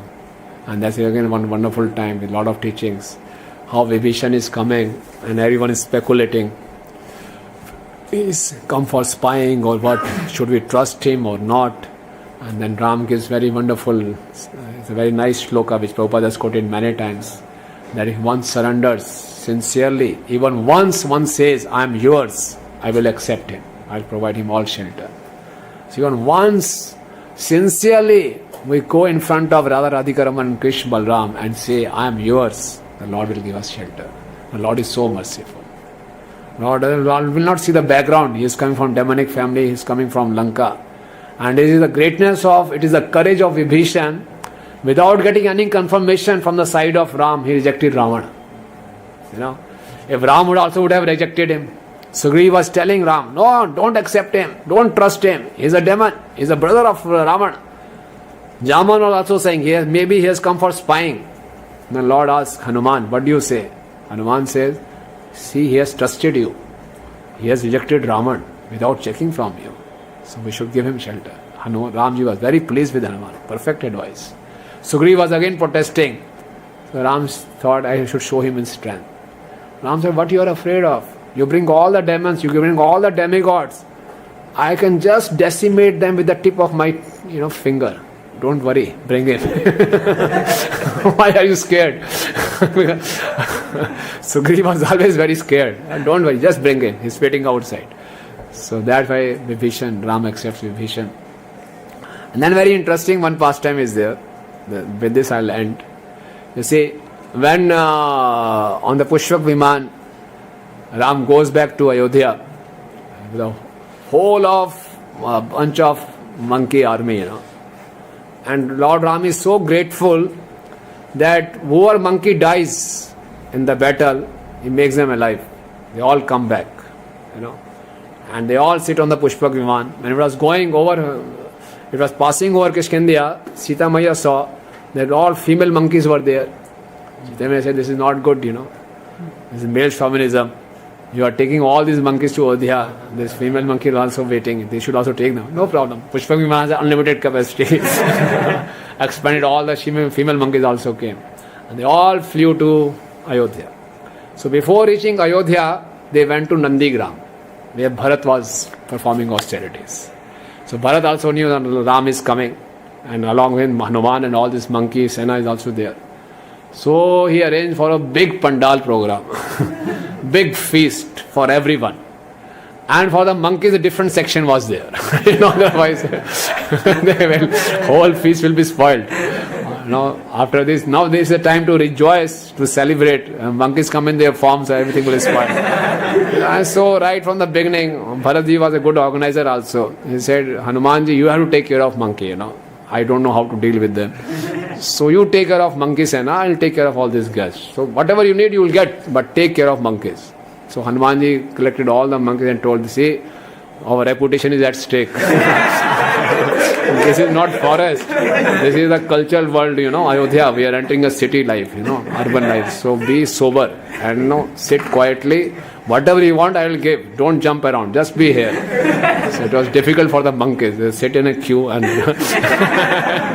and Hanumanji served prasadam to them, And the prasadam is served on the banana leaves. So after serving all the prasadam to monkeys, Hanumanji took his banana leaf and wanted to sit and honor prasad. But there was no space left. The whole village was full. He was not finding any space. So, Lord Ram saw this and Lord Ram called him. Come here, sit here, take prasad with me. He said, how can I take prasad with you? You are a master, I am servant. How can I take prasad? No, Ram said, in the same plate we'll take. How can I take this? No, sit, I'll do something. What Lord Ram did, on this banana plate with his finger he created partition. Since then on this banana leaves has a partition, in between. So it is all the creation of Lord Ram. And it is the answer to these Mayavadis that Jiva can never become God. And when we serve Lord Ram, Lord share all his opulences with his servant. So Lord is sharing his opulences with Hanumanji. On the same plate they are having the prasad. This is the greatness of Ram. This shows how dear was Hanuman to Lord Ram. You see, what was the size of this monkey Sena? How only Ram was selected. Valmiki Ramayana gives this and we'll lose all calculation. You all are brilliant engineers, so you can estimate, It is there. 1 trillion is equal to 1 Shanku. Trillion is how many crores? 100 crores? No, not 1 crore. More than 100 crores. 100 or 1000? 100 crores, I think. Trillion, 100 crores. Billion is Arab. Arab is 100 crores. 1 lakh crore. 1 lakh. I know, okay. 1 trillion is 1 Shanku. Okay. 1 lakh Shanku is 1 Vrinda. 1 lakh Vrinda is 1 Padam. 1 lakh Padam is 1 Mahapadam. Okay. And 1 lakh Mahapadam is 1 Kharv. 1 lakh Kharv is 1 Samudra. And 1 lakh Samudra is 1 Og.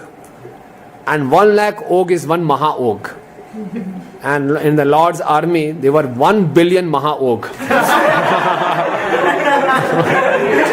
And out of this 1 billion Maha-Og, Hanuman was selected to serve the mission of Lord Ram. He went to Lanka and brought Sita. So it was so special. Hanumanji was so special, so dear to Lord Ram. Similarly, Srila Bhaktisiddhanta Saraswati Thakur Maharaj had 60,000 disciples, and he selected only Srila Prabhupada to serve his mission. Okay, so this is a wonderful Ramayana, and so many pastimes are there. So thank you very much for the wonderful experience sharing this Ram Katha with all of you. Sitaram Lakshman Hanuman की जगत गुरु शिला प्रभुपाद की दाई गौर प्रेमानंदे.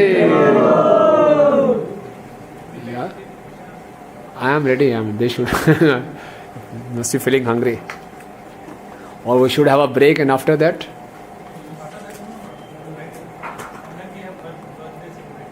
okay, you are comfortable? Okay. Yeah. Feel free. If you want fan, please sit down. You should be comfortable. I'm comfortable. The body is not comfortable, mind won't be comfortable. Mind won't be comfortable, won't be able to hear anything.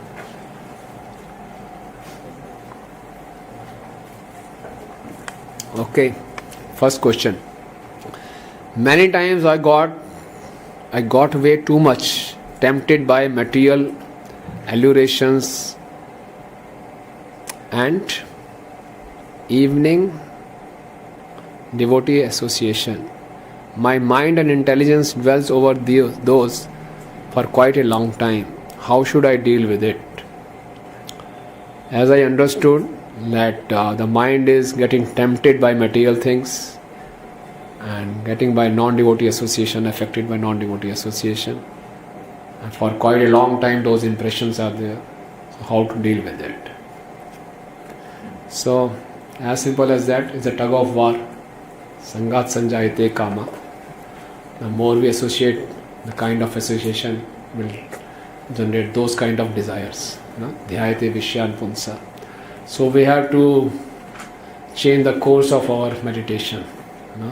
We have to redirect it, and we have to have more and more of devotee association. More we'll have devotee association, less will be affected by the non-devotee association and material things.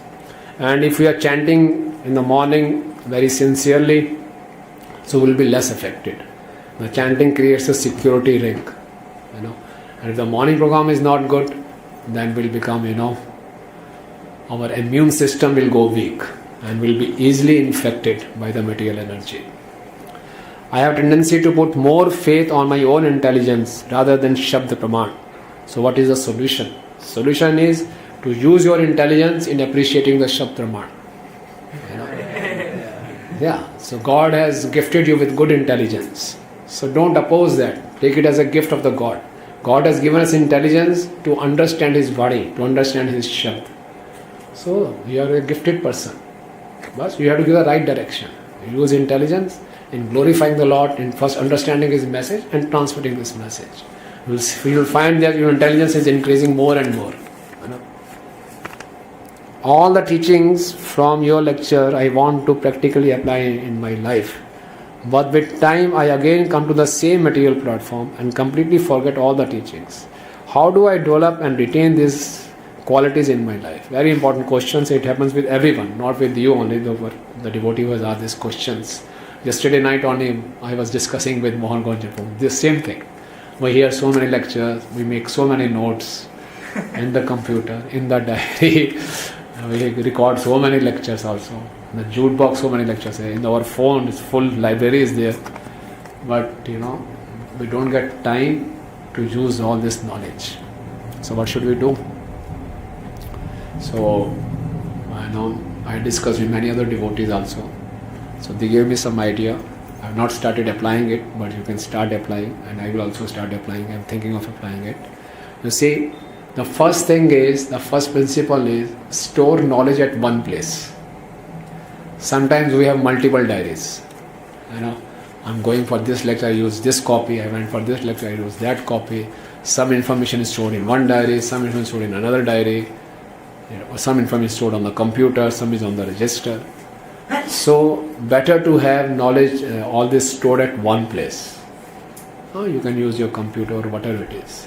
Better to use in a computer because you can modify it also and you can adjust the data also. So at one place. And secondly, out of this data, extract some very, very useful data, which is very, very important for you. That is like our treasure house, khajana. Create a khajana out of this. Some very touching statements regarding our sadhana, chanting, reading, etc. Some 2-3 statements about dealing with the devotees, relationship. Some touching, inspiring statements about our service attitude. Some 7-8 statements you can gather. And it create a treasure house. Create a separate page or separate file. And always revisit. Every night before sleeping, during the day, revisit this treasure house.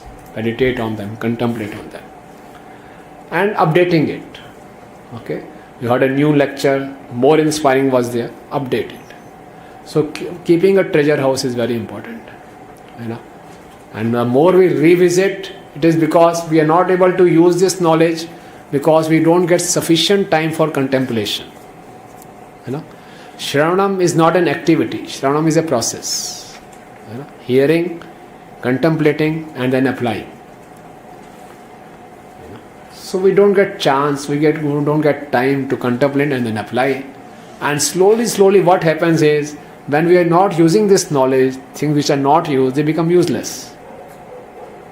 We lose it. Use it or lose it. And then we know, we have so much of knowledge with us, so many diaries, so many files are there in the computer. And then we start getting this feeling, this is not practical. बहुत सुना है, बहुत बोला है, बहुत बड़े speaker से सुना है, ये क्या है, बहुत बड़ा. Then this attitude comes, चलता है. And then complacency comes. Nothing wrong with the process, but somehow we couldn't apply the process rightly. So it's very nice. We have devotees. Majority of the devotees are in this trap. That we have knowledge, but we don't get time to contemplate and use it. Majority of devotees are in this category. But there are few devotees in our movement who are very careful and who keep us separate. They shared with me. Now I went to this Bombay. I was coming from Bombay, some training course. We had these discussions. All leaders were there all across the world. And we are having this discussion on this topic online. So he shared what he is practicing, and it was very useful for everyone. So that's what I am sharing with you. So I pray for me that I can also use it, and I'll pray for all of you that you can also use it. Or store it one place, take out some treasure, some 7-8 touching statements, just one page in a file in Excel sheet or Word form, and keep on revisiting it and keep on updating it, contemplate and try to apply. Then this can be helpful. Okay. How can we increase our application ability to follow rules and regulation and say no to the mind? Again, I think the same process will apply. When we contemplate on the instructions, we get strength. And Srila Prabhupada says that by following the morning program, the whole strength of the Guru Parampara, the whole strength of the process lies in this morning program. So this is very, very essential. To keep ourselves steady in spiritual life, our morning program should be very strong. And we should not get complacent with our morning program. There is always scope for improvement. No one can say I am perfect in chanting. We can say I am perfect in cooking, I am perfect in giving lecture, I am perfect in hearing, I am perfect in cleaning. Yes, I am perfect in dancing, singing. Yes, it can be. But no one can claim I am perfect in chanting. There is always scope for improvement. So if we are very strict in our morning sadhana, we are safe.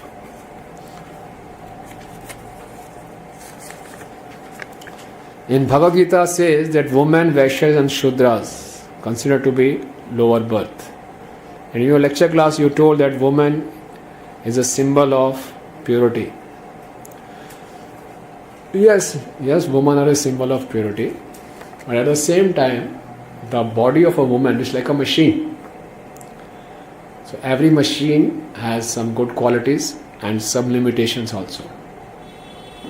Okay, and for understanding Vedic knowledge, the woman machinery is not considered favorable. That's why sometimes they say they are less intelligent. But less intelligent than whom? Compared. Less intelligent than a knowledgeable person. Not less intelligent than a fool. But if man is not having knowledge and then we are claiming it is written, woman is less intelligent. You are also less intelligent. So we should see the things in right perspective. When we don't see the thing in the right perspective, then the clashes happen. Both the statements are correct. Women should be worshipped also, respected also. But they have this structure because of all the men in this life were women in previous life. And all the women in this life are previously men in their lives. This happened because man is attracted with woman is attracted for man. And during death, we remember woman, they remember men, and then exchange. This is happening. So nothing to be proud of. Just a matter of time. Okay. So, but we should see that for understanding Vedic knowledge, they have been called as lower species, a kind of lower yoni, pap yoni, because they won't be able to appreciate the Vedic text. But at the same time, they have to be respected. They are a symbol of purity. And when they surrender wholeheartedly because they have the emotional aspect. So if doubted properly, they can use all their emotions in the service of Krishna. In devotee circles, sometimes we become very much attached to our standards, image, what others think about me, And with this motto, we put our efforts to improve. How to improve this conditioning? Yeah, very deep question and very thoughtful question. And it's a very good sign if one is thinking in these lines. The more we progress in spiritual life, the more we become introspective, we are able to recognize our subtle anarthas. And we should not neglect this subtle anartha, we should take care of them. So yes, it shows our self-centeredness. We are always thinking about ourselves. And we discussed it, I think yesterday we discussed. This is our limitation. Though the best way to overcome this self-centeredness is take some responsibility. When we take some responsibility and to cater that responsibility, we are distracted from the self-centered tendencies. Otherwise, because this throughout this material life, we have been trained like this to be number one. Best student is who tops. If you are coming second, you are not the best.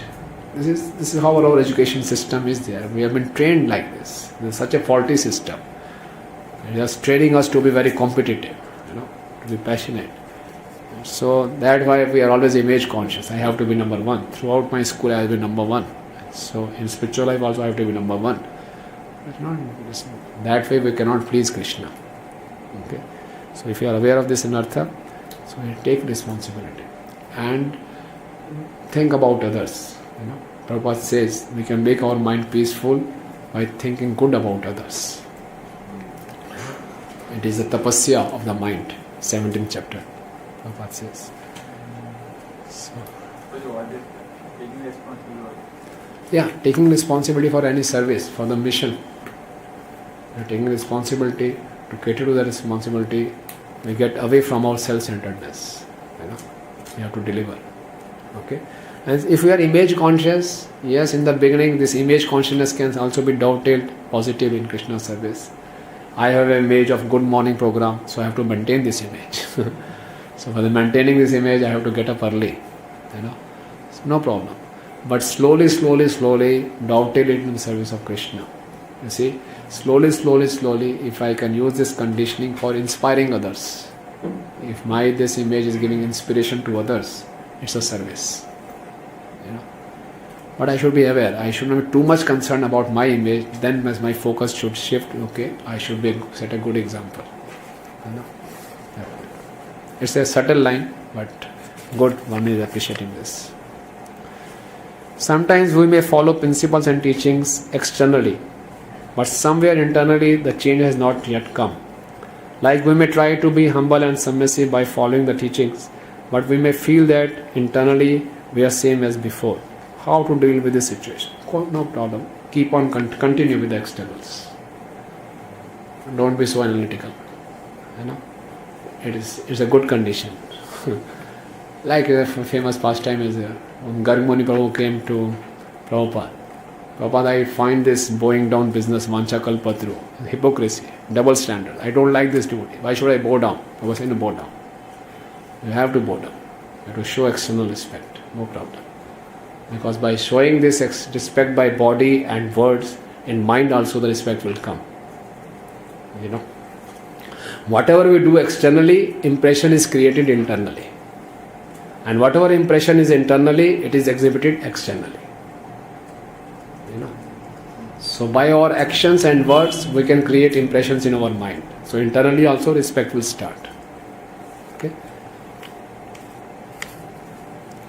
What did that straw which Sita Mata kept between her or Raman signify? Signify, this is a line. Don't cross it. Don't cross this line. Already I had crossed Lakshman Rekha and I am in trouble. But now don't cross this line. That was the symbolic of that. What practical step should we take to get rid of desire of over-glorification like Lord Hanuman? Yes. This is a problem with all the conditioned souls. We like to hear our own glorification. But if we have identified the problem, half the problem is solved. So, I have shared it many times. Once Sachinandana Maharaj came in our temple and he was giving lecture. And throughout the lecture he was glorifying me. Oh, very nice devotee, wonderful devotee. And I was feeling very embarrassed. And we went to the VIP room, serving him prasad. So again he started glorifying me. I was turning red. No Maharaj, nahi Maharaj. I was telling this. And Maharaj could find, okay, he is relishing his glorification. Maharaj said, okay, you know the pastime of Shiva? He drank poison. Okay? So the glorification is like poison for us. So you can take this poison if you are like Lord Shiva. Hold the glorification just in the tongue, that's all. So better is what? To get the glorification and pass on this glorification. Immediately. It's like a poison for me. And I am not Lord Shiva who can drink poison. So self-glorification is like poison for us. So we should just immediately transfer the glorification. Try to transfer all glories to Srila Prabhupada. And try to realize it by heart. Practice it. Not 90%, 50%. Keep some commission for myself. Yes, some glories to Prabhupada. Most of the glories to Prabhupada. But some glories to me also. Because I worked very hard. I prepared. I did that. I organized, So some glory. Physically I did. Glories to Prabhupada. But some little percentage for me. No. All glories to Srila Prabhupada. That's why we say all glories to the assembled devotees. When we say this, we should not say it mechanically. All glories to the assembled devotees. All glories to Shishi, Guru and Gauranga. All glories to Srila Prabhupada. Srila Prabhupada ki Jai. So he would say like this. Pass on the glorification. It's a matter of practice. In the beginning, it may seem artificial. No, Prabhu, again I am doing externally, internally I am relishing. No problem. This is disease. In a conditioned state, it will happen. This is our sadhana to pass on the glories. And to realize its importance. And slowly. It's a gradual process. We have to always alert. What is your inspiration for asking doubts and inquiry? It feels like after contemplating someone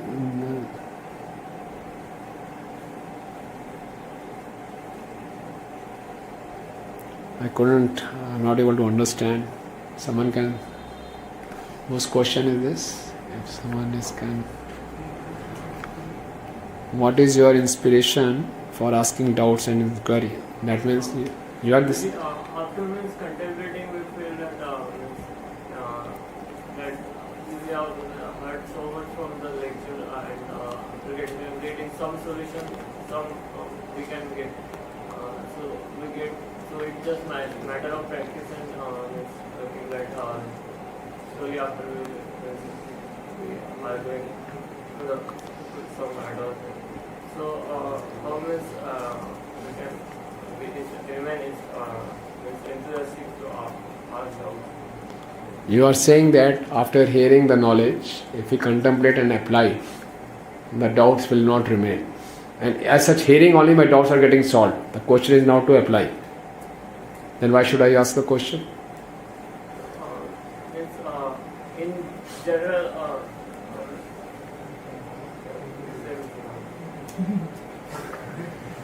anyone can explain? यही है ना question कि जो हम सुनते हैं अगर उस पर मनन करके उसको अप्लाई करेंगे, हमें लगता है कि ऐसा करेंगे तो प्रॉब्लम सॉल्व हो जाएगी, तो फिर क्या इंस्पिरेशन होनी चाहिए क्वेश्चन पूछने के लिए? Same, this question is there. Okay, I am feeling this. Okay, I got the answer by hearing. Only left is contemplation and apply. So should I ask the questions or not? This is what your question is? Same? Yeah. Yes, then we can ask how to contemplate and how to apply, and how to remain enthusiastic for applying this. So that we have discussed previously. Some skills we can use using this. Clear?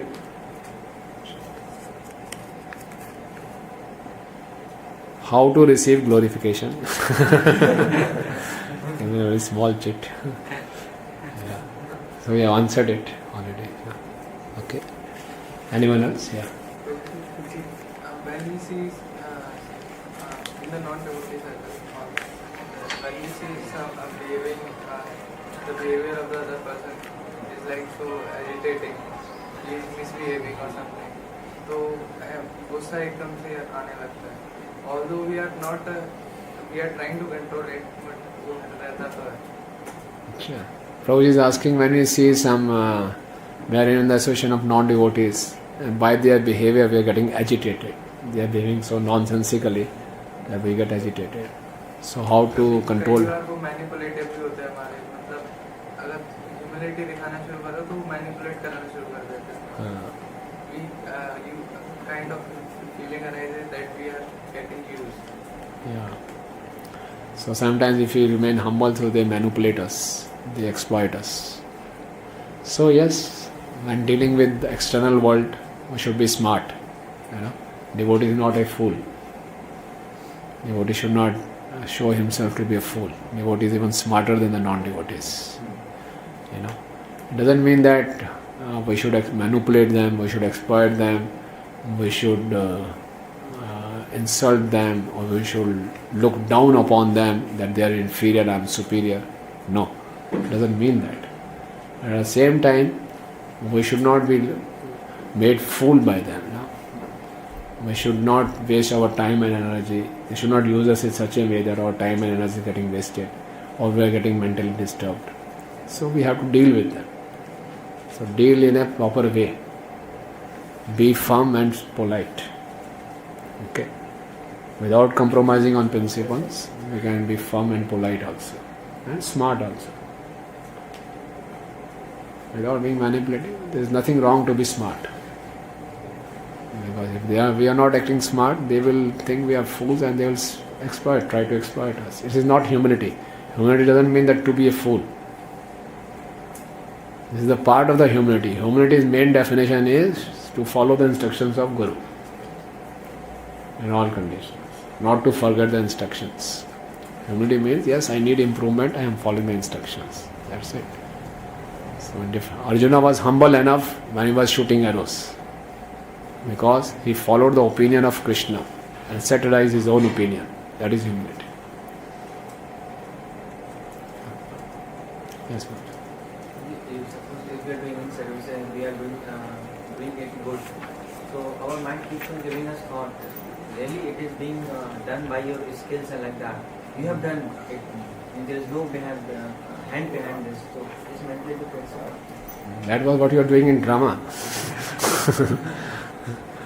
Okay. Real life scene. Okay. He is very humble and honest to ask this question. Yeah, it happens with everyone. Don't worry. I know. Prakriti Kriyamanani Gune Karmani Sarvesha Ahankara Vimudatma Karta Hamiti Manyate. Lord Krishna says we are Vimudatma. Not mood, Vimud, special fools. So this will go. I mean, first thing is to recognize the problem, and very soon you will realize you are not the doer. For small things we have to depend on Krishna. Kumbhakaran performed so many austerities, and when the time came for asking for benediction, the slip of tongue. So there are so many involuntary muscles in our body, eyesight, all this. They are themselves blinking, we cannot control. Morning pressure come, we cannot control. So many involuntary things are happening. Without our wish, they are happening, we cannot control. Just by analyzing, just by studying our body, we will realize, I cannot do anything. It is the most foolish thing to assume that it's all my skills. Nothing. With experience you will see. Just observe the world. We have seen so powerful person when they get paralytic, they are not even able to lift their hand. You have seen practically, you will see. So with age also, when you mature and you realize the body is not capable, you will see that nothing. When you are diseased, a small virus, invisible virus, can cost us life. And all these insects in Delhi, whole of Delhi is down with chikungunya and dengue. And this virus, this disease is caught by female machhar,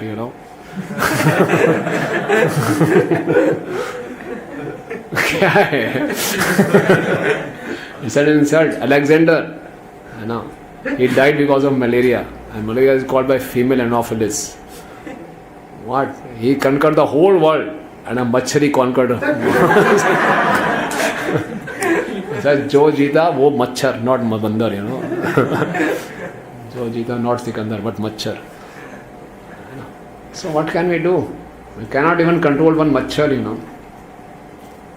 So who are we? Nothing. So whatever is happening, it's all by the mercy. So more we have sambandh gyan, we read scriptures, we hear scriptures, seriously, sincerely chant, this knowledge will reveal in the association of devotees. And still we are not getting the point. Devotee will make you realize this. Krishna will make you realize. And Krishna protects devotees. For protecting, he has to do some hammering also. So, time and again we'll get some hammering, so we'll realize this way or that way. Yes, anyone else? Yes, Prabhuji. When we means our focus, I find my focus very limited. Means I can focus on small subject matters, limited. So like in our discussions also, we had many things, and you discussed the way out also. But in practical situation also, like this Vaishnav Seva Jive there and Name Ruchi is there. So I find that how to practically adjust the balance. Yeah, very good question. And balance is always required. And we should always be striving for the balance. Without balance, it's very difficult. Yogo bhavati dukkha. The yogi will become dukhi. If the balance is not there, the yogi can't be sukhi. You know. And that's why sometimes we see that devotees are distressed because the balance is not missing. So, especially during the sadhana stage, balance is very important. We see big Maharaj, they are just not caring, they are totally self-forgetful. He's known as Jayapataka Swami Maharaj, he's known as Gopal Krishna Swami. They are self-forgetful. Not even selfless, self-forgetful. Not concerned about their own body, mind, nothing. They are just serving, giving. They are at that stage. We cannot copy them. You know. So we have to keep balance. And everyone has a different equilibrium. You know, equilibrium point is different for different jivas. So we should not copy others also. If he can do this, I should also do this. No. Everybody's equilibrium point is different. So we should consult one mentor and try to reach that equilibrium stage. And it's very difficult to get to the equilibrium, but the world is dynamic. Situations are changing. You know. So there is no fixed formula for bringing balance. Principles are fixed, but formula is not fixed. So if we keep a fixed formula for balancing, no, by this time this should be over, by this time this should be over. The situations are so dynamic, you will be able to do for 2-3 days, again the situation will change. So you will be frustrated. So we need dynamic balancing. Balancing has to be dynamic. That will survive for long. So best is every person's situation is different. So you analyze, you find out which is the most important thing which is causing imbalance in your life. One thing or two things, you know, and try to work out on that. Okay, maybe you are doing excess Jivedaya, or maybe you are doing excess Vaishnav Seva, or maybe Name Ruchis, you are putting too much attention on sadhana or less attention. So you see yourself and discuss and take out one or two things which are causing imbalance and rectify that.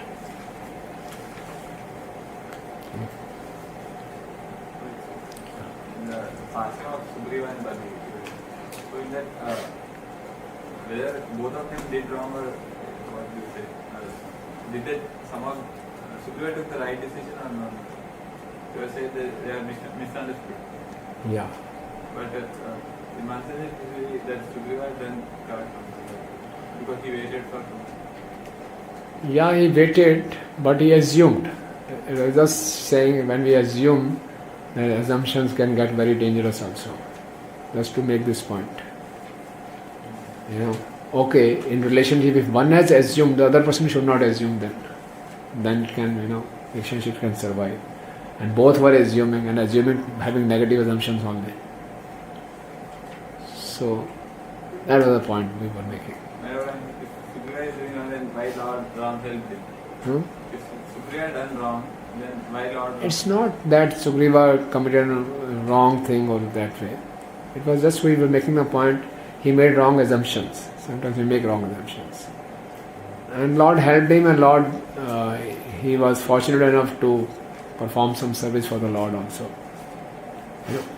So, when we study any character, that character has all the shades. If that character is making some mistake, that doesn't mean that will disqualify him for serving Lord.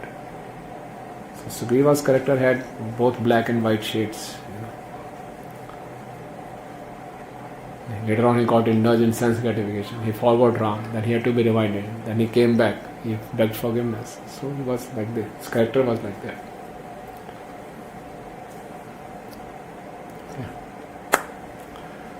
Yeah. Just out of curiosity, one question. When Supreme and Kali was fighting the first time, Lord Ram was not able to be recognized. So, was there any teaching behind this, or it was just one past time performed with Lord? Yeah, there can be some commentary on this, but the acharyas couldn't study that. Can be some commentary. But it was Ram was performing Nar Leela. He knew each and every jiva. It's not that the super soul, the Supreme Lord will get confused. Definitely, there must be some teaching from this. Yeah. Just like you talked about bold preaching. You talked about boldly preaching. Yeah. So sometimes when we are doing book distribution, etc. So sometimes we need to be bold. But as a result, what sometimes happens that we start seeing everyone as fallen. I mean, like he does not know anything. And even if somebody is asking a question humbly, we reply very boldly, very rudely. So how to This is a wrong conception of boldness. We discuss. Hanumanji was bold also and considerate also. Boldness doesn't mean that whatever you want to say, you say, I'm bold. Show yourself. Boldness, you have to considerate also. While you're doing book distribution, you are serving. The ultimate thing is they should have a good impression of ISKCON, of Srila Prabhupada. What use of your boldness is useless if it is creating bad impression about ISKCON. That is not boldness. That is harshness. There's a difference between being bold and being harsh, being rude. Rudeness is not boldness. The material conception is ये दबंग है, डरता नहीं है, ये कुछ भी कह देता है, दबंग, fearless. No, not fearless. That is बदतमीजी. That is rudeness.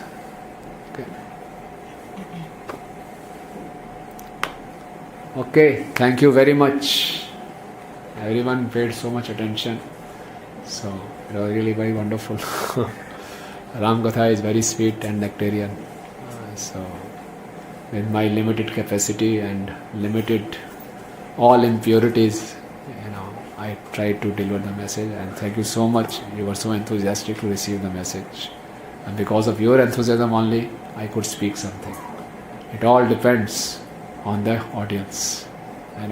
Among the speaker and the audience is more important. If the audience is not enthusiastic, however good a speaker may be, he won't be able to utter any word. But the audience is very receptive and focused and enthusiastic. Ultimately, for the benefit of the audience, the super soul inspires the speaker to speak. The super soul gives intelligence, gives energy to speak. So it is all because whatever I could say, although it was full of imperfections, but because of your enthusiasm and alertness and eagerness, I could say something. Thank you very much. Jai.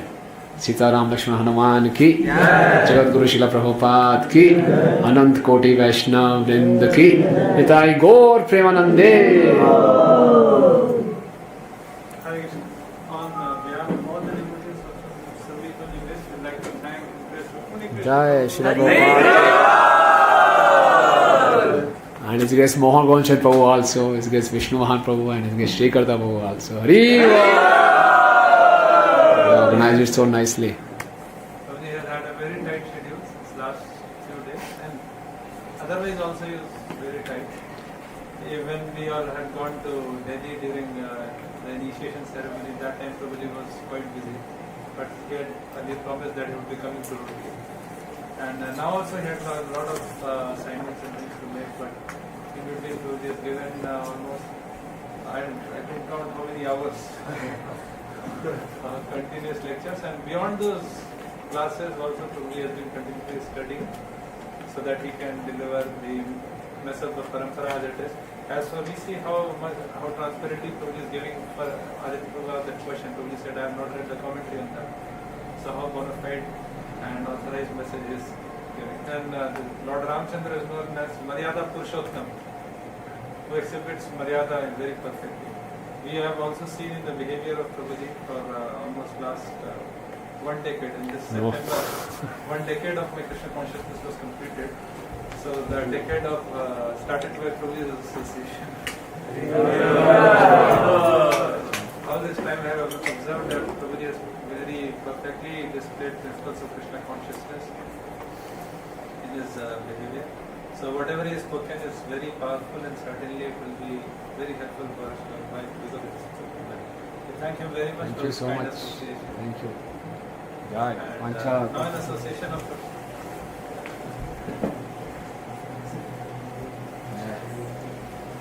we like to take blessings of Prabhuji so that all the devotees here can grow in their Krishna consciousness and take this message not only for themselves but share it out with as many as other people as possible. Let us all pray to Srila Prabhupada and we can apply these principles in our life and be a good messenger of Srila Prabhupada. Jai. Srila Prabhupada ki Jai.